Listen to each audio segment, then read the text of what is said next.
নমস্কাৰ বন্ধু বান্ধৱীসকল, আজি আপোনালোকৰ কাৰণে স্বাস্থ্য বিভাগৰ ফালৰ পৰা প্ৰকাশিত এটা বিজ্ঞাপন লৈ আপোনালোকৰ ওচৰলৈ আহিছোঁ। আজি এই বিজ্ঞাপনটো আপোনালোকে চাওক। বহুতখিনি পদ ইয়াতে আছে। পদসমূহ কি ইয়াৰ সবিশেষ মই জনাম আপোনালোকক। আপোনালোকে প্ৰথমতে চাওক, ইয়াতে পদ যিখিনি আছে পদসমূহ আপোনালোকে ইয়াতে নিশ্চয় দেখা পাইছে। জেনেৰেল মেডিচিন স্পেচিয়েলিষ্ট অৰ্থাৎ এইটো এটা পদ আছে। ইয়াৰে MBBS লাগিব ইয়াতে কোৱালিফিকেশ্যনটো, আৰু ইয়াতে দৰমহাটো আপোনালোকক কিমান দিব এইটো কথা ইয়াতে উল্লেখ আছে, আপোনালোকে এইটো চাই ল'ব পাৰিব। আৰু নেক্সট আছে ডায়েগনষ্টিক আছে, তাৰে এটা পদ আছে, ইয়াৰো MBBS with post graduate qualification এইটো ইয়াতে বিচৰা হৈছে। নেক্সট আছে ৰেডিঅ'লজিষ্ট, তাৰো এটা পদ আছে। তেনেধৰণে পদসমূহ ইয়াতে উল্লেখ আছে। আপোনালোকে চাব পাৰিব ইয়াতে বিভিন্ন কোৱালিফিকেশ্যনৰ পদ ইয়াতে আছে। গতিকে আপোনালোকে ইয়াতে এপ্লাই কৰিব পাৰিব। শিক্ষাগত অৰ্হতাবিলাকো ইয়াতে উল্লেখ আছে। দৰমহা কিমান হ'ব এইটো কথাও ইয়াতে উল্লেখ আছে।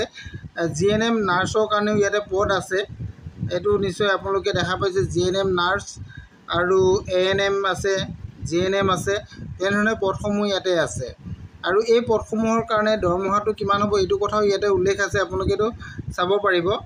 আৰু আপোনালোকৰ লেবৰেটৰী টেকনিচিয়ানৰ পদো আছে, ICU টেকনিচিয়ানৰ পদ আছে, আৰু একাউণ্টেণ্টৰ পদ আছে, ডাটা এণ্ট্ৰি অপাৰেটৰ, MRD আৰু চুইপাৰ, তেনেধৰণে পদসমূহ আছে। ইয়াতে মেক্সিমাম পদ আছে আপোনালোকৰ চুইপাৰ পদ আছে।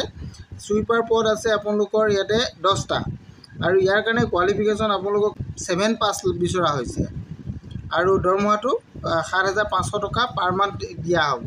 আৰু যিটো আছে আপোনালোকৰ MRD পদ আছে, ইয়াৰ কাৰণে গ্ৰেজুৱেট লাগিব এনি ডিচিপ্লিন, আৰু লগতে 6 মান্থ কম্পিউটাৰ ডিপ্ল'মা লাগিব। ইয়াৰ দৰমহাটো হৈছে 9,000 টকা। ডাটা এণ্ট্ৰি অপাৰেটৰ পদ আছে, ইয়াৰ কাৰণে আপোনালোকক গ্ৰেজুৱেট লাগিব এনি ডিচিপ্লিনত, আৰু 6 মান্থ কম্পিউটাৰ এপ্লিকেশ্যন কোৰ্চ আপোনালোকে জানিব লাগিব, অৰ্থাৎ কম্পিউটাৰ লিটাৰেচি হ'ব লাগিব। দৰমহাটো হ'ব 15,000। আৰু নেক্সট আছে একাউণ্টেণ্টৰ পদ আছে, এইটো গ্ৰেজুৱেট লাগিব, BCom হ'ব লাগিব। ছাবজেক্ট লাগিব আপোনালোকৰ একাউণ্টেঞ্চিত আপোনালোকৰ BCom হ'ব লাগিব, তেতিয়া আপোনালোকে এই পদৰ কাৰণে আবেদন কৰিব পাৰিব। ইয়াত দৰমহাটো হ'ব আপোনালোকৰ 18,000 টকা। তেনেকৈ আপোনালোকৰ ICU টেকনিচিয়ান আছে, ICU টেকনিচিয়ানৰ কাৰণে আপোনালোকৰ ডিপ্ল'মা ইন ICU টেকনিচিয়ান লাগিব, দৰমহা 18,000 টকা হ'ব। এইখিনি কথা আপোনালোকে জানিলে।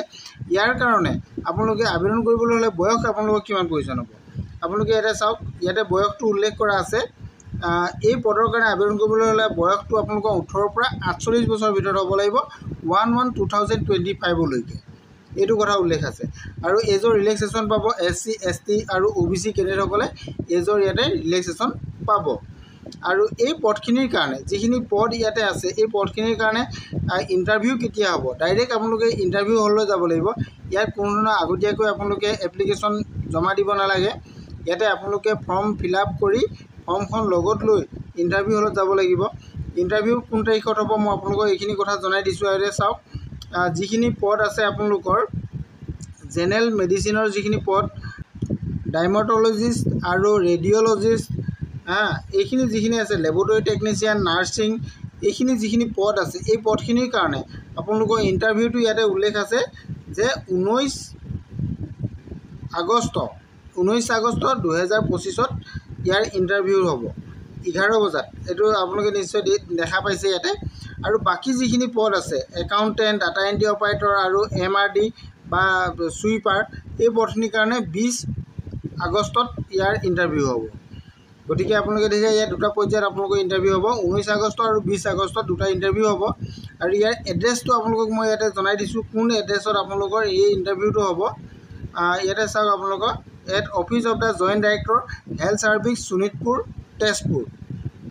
আপোনালোকৰ এই যিখিনি পদ আছে, এই পদখিনি যিহেতু joint director of health service শোণিতপুৰৰ পৰা আহিছে, গতিকে ইয়াতে ইণ্টাৰভিউটো হ'ব। গতিকে আপোনালোকে এই পদখিনিৰ কাৰণে ডাইৰেক্ট আপোনালোকে যোগ্য যিসকল হয় তেওঁলোকে ডাইৰেক্ট ইণ্টাৰভিউ হলত বহিব পাৰিব। ডেটটো অলৰেডি আপোনালোকক কোৱা হৈছে। সকলোখিনি কথা আপোনালোকে জানিছে। আৰু যদি কিবা জানিব বিচাৰে তেনেহ'লে আপোনালোকে মোৰ ভিডিঅ'ৰ শেষত কমেণ্ট কৰিব। মই আপোনালোকক এই বিজ্ঞাপনটোৰ লিংক আপোনালোকক দিম। আপোনালোকে এটা বিজ্ঞাপনটো সম্পূৰ্ণৰূপে চাই লৈ আপোনালোকে ইণ্টাৰভিউ হলত যাব পাৰিব। আজিলৈ মানে থেংক ইউ।